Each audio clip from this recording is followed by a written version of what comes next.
Hello, ladies and gentlemen. My name is Wayne Baxter, and the reason we are having this conversation is I want to try to convince you that the minimum wage is way too low. In fact, it's hasn't been adjusted for 40 years, and in that time, everything has gone up. Rent has gone up, food has gone up, production's gone up. Everything has gone up except for the minimum wage. So at this particular level, minimum wage just keeps people in poverty. Because in order to earn enough money to live in the economy, people have to work 18-hour days. And they still only scrape enough money together for the vitals. That's it. They don't have any extra money to go to school on. Not to mention they don't have enough time. They barely have enough time for their kids.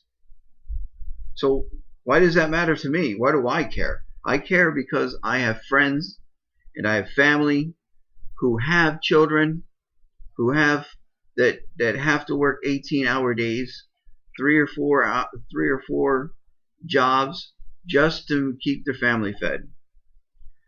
So why does it matter to you? Why should you care? Because you're footing the bill. If you're working and you're paying taxes, you're footing the bill. When these companies decide that they're not going to pay their workers enough money to survive in the economy, their workers are going to have to go and get food stamps. They're going to have to get Medi-Cal. Where do you think that's going to come from? It's going to come from your pocket. Money that could be spent on education, on services, is now instead spent to pay people what they should be making from their employer, not from the government. Let's look at one of these companies, shall we? Walmart costs the taxpayer. Their low wages means that their employees have to depend on food stamps. In one story from New York CNN Money, the author is Emily Jane Fox. She wrote her story June 5th, 2013. Said that this one worker, Amy Stinnett, works for $10 an hour, but she's only scheduled for 20 hours a week. So that means that her $10 an hour is actually only $5 an hour. And obviously that's not enough for her to afford medical and food stamps. So she has, or medical and groceries. So she has to go to apply for Medi-Cal and food stamps, which are entitlements. According to Ibis World, which is a market research group, Walmart pays its associates $8.81 an hour for a 35-hour work week, which is in total annually $15,576, which is a little over $6,000 less than the poverty level laid down by the United States government. So Walmart is using your tax dollars to help their employees so they don't have to pay them a living wage. This is also from Ibis. If they paid their employees a living wage, it would cost the customer of Walmart, the people that they keep telling that they'd have to raise prices and wouldn't be able to be competitive, their customers would have to pay an extra $12.50 per year. So Walmart has the money. They just decided that they don't want to spend the money. They'd rather the government take care of it.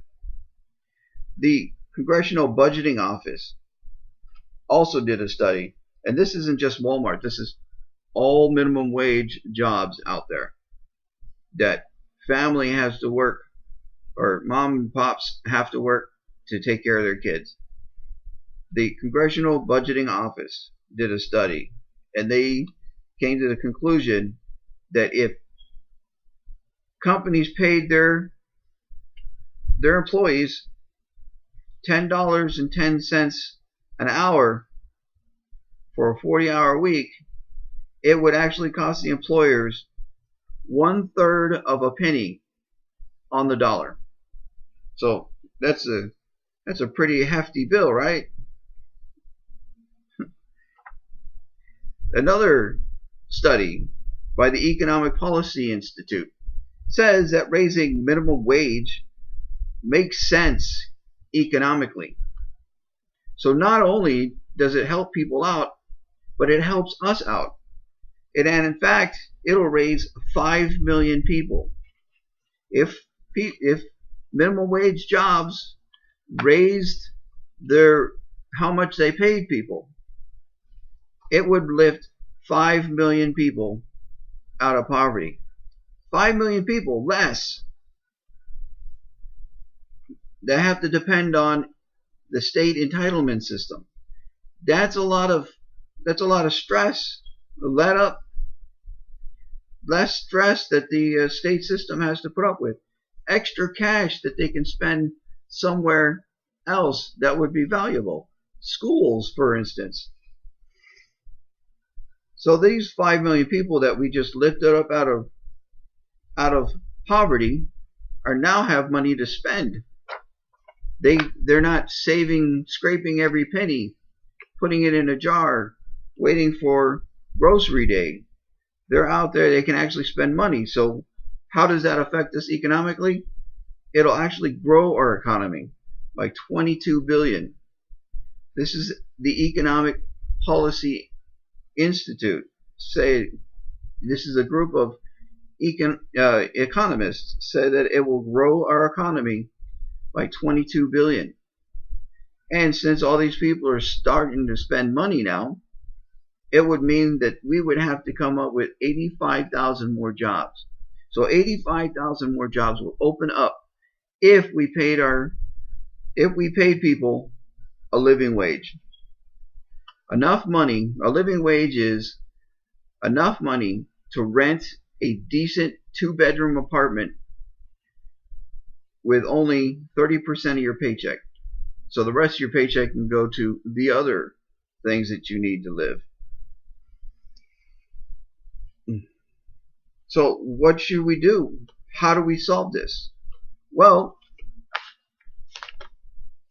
quite simple. We need to raise the minimum wage. It's already, it's already in motion. The federal government has already got a bill put together, and it's already in Congress waiting to get voted on to raise the rate to $10.10 an hour federally. And then the cities and municipalities can tweak it from there. But the bottom line is $10.10. So what we can do is we need to get a hold of our congressmen and let them know that we're watching to see what they're doing. Are they going to bury this? Are they going to pretend to be considering this so they can sweep it under their table, so the people that are paying them money so they can get reelected can go on paying minimum wage as it is, $8.25? Or are they going to hit this thing hard and pass this bill so our minimum wage will go to $10 so people can actually live in the economy that they're at? Thank you for watching.